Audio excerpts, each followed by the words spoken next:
What's up, guys? What's up, guys? I'm back again on another mission. I'm going to Athlone. Athlone is in the southern suburbs of Cape Town. Actually, I'm going to Athlone industrial area. So I'm going to collect stuff that I'd returned because I had bought the wrong stuff. This stuff is for the ceiling. So I'm going to collect the new stuff I'm gonna get in return for what I got in the first time. Yes. So this is Bomani Kogan, guys. I'm in Cape Town, South Africa. Please support me by subscribing to my channel. My channel is Bomani Kogan. Please give the video a thumbs up, guys. Is that will help to promote my video, guys. But this is a beautiful day, guys. Very beautiful day. It's windy, like always in Cape Town. Always windy in Cape Town. Yes, always windy. So I'm driving along Koeberg Road, and I always drive through this road, Koeberg Road. But today I would like to make a change of direction because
sorry.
What's up guys?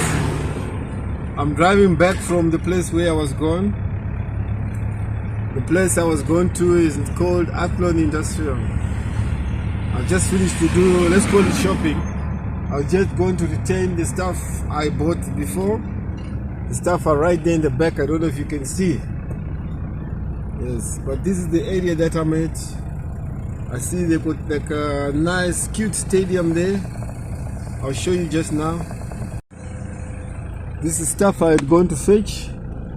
Some parts of the ceiling. And this is the area that I'm at. There's a nice beautiful little stadium there. It's for one of these clubs, maybe local clubs. There's a lot of local clubs here, soccer local clubs. So they probably own that stadium, and this is the area. This is like an industrial area. This is the industrial area. So I just come here to do my my returns. But this area, you see this area, like I said before, you know, this area is mostly Athlone is mostly Indian people who are staying here. There's an Indian concentration of population. The population here is Indian or Muslim population. Yes. So if you want to meet Indian people, you meet them. Even the shop where I was going,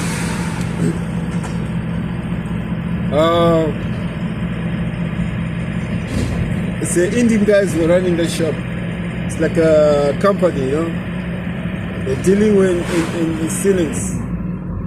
Yeah. So you know what? It reminds me of some time, you know, long time ago when I was a young guy.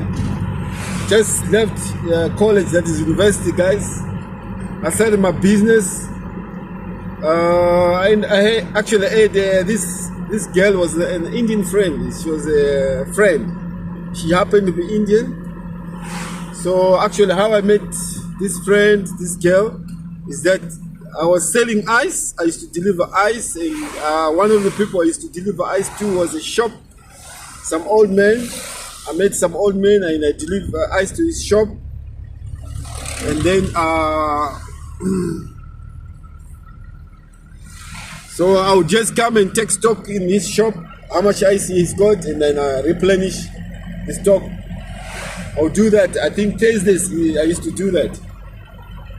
And then later on, I discovered later that, you know what, sometimes his daughter used to come to me where I used to park my car and tell me to, actually he would send the daughter. I don't know whether you send or she did it out of her own mind, but she would come and tell me, like sometimes I would forget to take the stock, you know.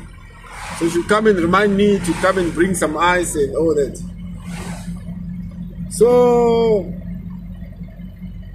this girl was very pretty, man. Very, very, very, very pretty girl. You know, she had this brown hair, long brown hair, almost the west side, you know, west area, you know, that's how long her hair was. She was about my age. I think that time me myself, I was around the age of 21, 22, I think probably 23, because I just left university that time. And she was probably also maybe younger, maybe 19, 20.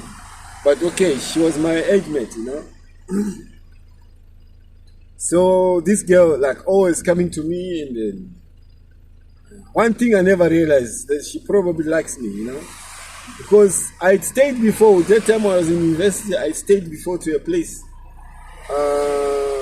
where, you know, it was funny. There was, there was a place I stayed in, a place called Observatory. During the holiday, like one of the summer holidays when I was in university, I went to stay in a place with my friends, and next door was a couple. It was a white couple. It was actually, it's a mixed couple. It was an Indian guy with a white girlfriend. And then one thing that surprised me, it left a big impression on me, was that every night I would hear this guy arguing with this woman that he wants to marry her. Why don't you want to marry me? He was forcing her to marry him. So I got the impression that Indian people like white people. Like, was I'd never seen an Indian person marrying or going around with a black person, you know. So I got the impression that Indian people, yes, in as much as they like to stick to their own, but their only flexible time is when they meet white people. It's when they are flexible to date other races. You know, if it's a white person. So when this girl came to me, I never worried, like, to think, you know. So when she was so friendly and we were getting along, I thought I got myself a friend, you know. So every time she come around, and I was surprised when I tell her I want to go this way to do this and that, she say, let's go together, you know. But guys, I'm coughing here. So when I always say I want to go this place and that place, you know, she said, no, let's go together, you know. She walk around me and all that. And we talk a lot of stories. And me, I'm a very talkative person. Like, when I meet people and I'm happy with people, I talk. You know, I've got a dozen of stories, you know. So I think that really captivated her. She would come back for more stories and more stories and more stories, you know. So I think she had developed a liking for me, you know. So, and I never realized that, you know. It never really crossed my mind that she actually likes me. You know, I just thought she's just a friend, you know. So what happened the other day, whilst I was waiting for her, like, I was just sitting doing my business, but back of my mind, why I was not getting done with my work that day.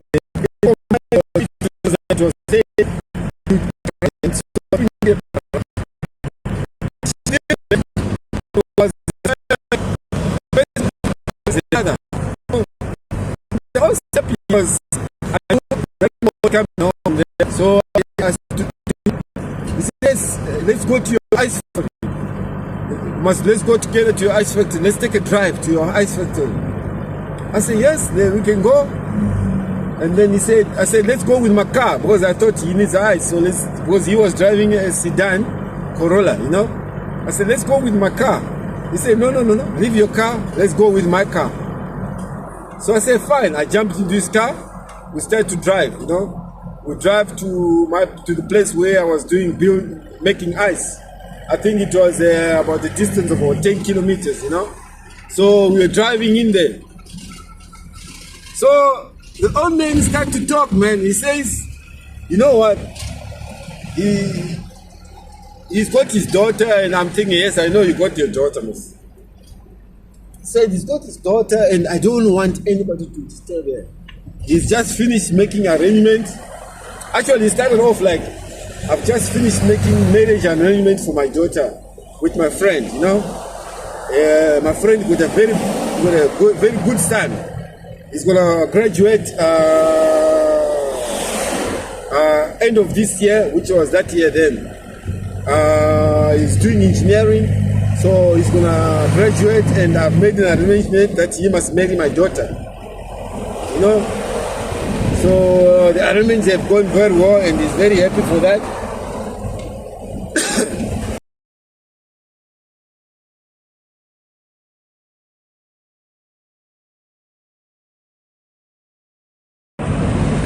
So he says he don't want anybody to disturb his daughter, to disturb his arrangement he has just made. And anybody who disturbs him, he's gonna kill that person.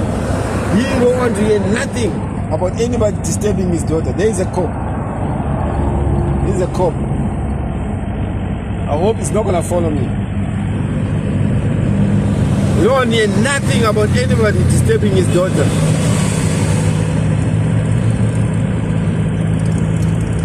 You don't want to hear nothing about anybody disturbing his daughter.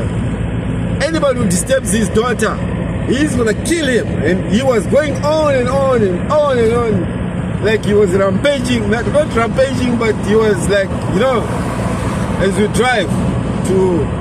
So me, I was listening to this guy, and I was like to myself, how can you carry to get it? And all the jazz, and also it really confirmed to me that no, there's no way that girl could be having any like romantic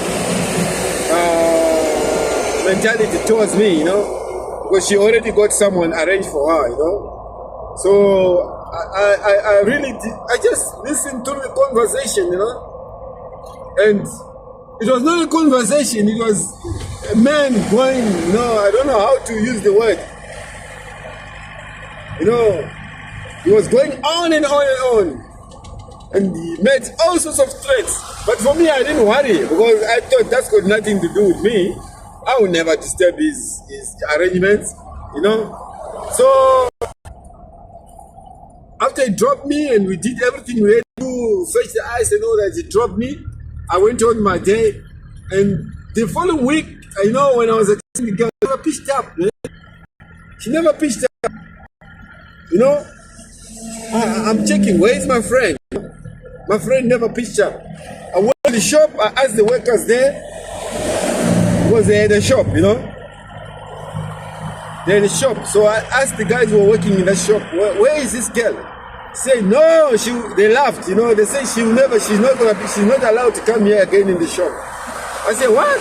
Say, yeah, she's not allowed to come here in the shop again.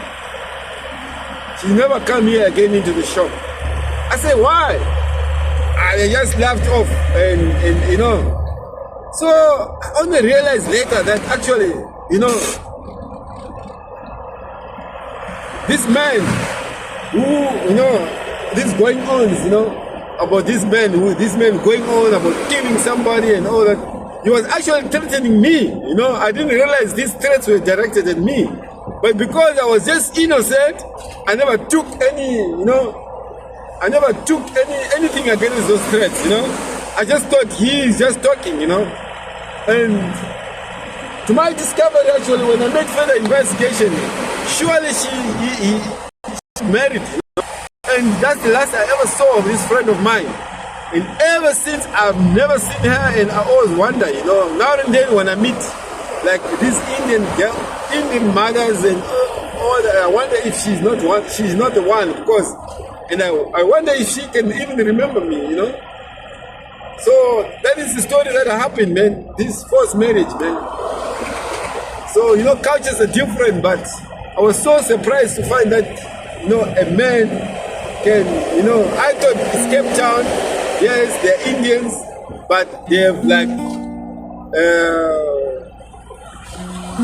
they adopted a new Indian culture, like a new Cape Town Indian culture. They will not have to, have mixed marriages or arranged marriages, I thought like Cape Town is a very, it's a metropolitan and it's a very open up place. But, what I discovered, they still make arranged, actually watch Marwa, Marwa. This thing, it reminds me of Marwa and the girl from India. I knew very well that he was wasting his time, I knew very well. The family are waiting to make an arrangement for that girl, Marwa, I am Marwa. I am Marwa from Kenya. Yes, that girl, you cannot blame her. You must not blame her. The family, they will even kill her if they can discover that she actually dated a black guy. You know, where she's in India. You know, here in Cape Town there's a very small Indian community. You know, but they still are there to cheat Indian cultures when it comes to marriage. But okay, that was the story that happened, man. It really left a very big impression on me. But guys, I'm back again to my home area, and this has been a lovely journey without any disturbance from the cops, because I'm driving this bakkie, it's a bit old, so I can get disturbance, man. Yeah.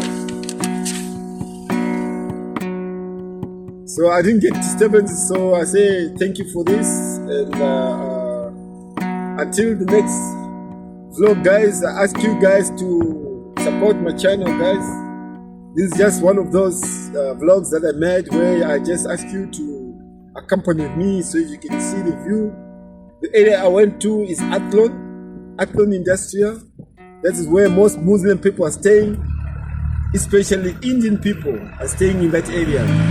Yes, there's no segregation in terms of who can stay where in Cape Town. Anybody can stay any place. But this is the place where, during the apartheid era, the apartheid government allocated the Indian people to stay, you know, Athlone. So you get still, until today, a lot of Muslim people are still staying there. Yes. Until the next vlog, guys, thank you. Thank you, guys. Thank you for your support.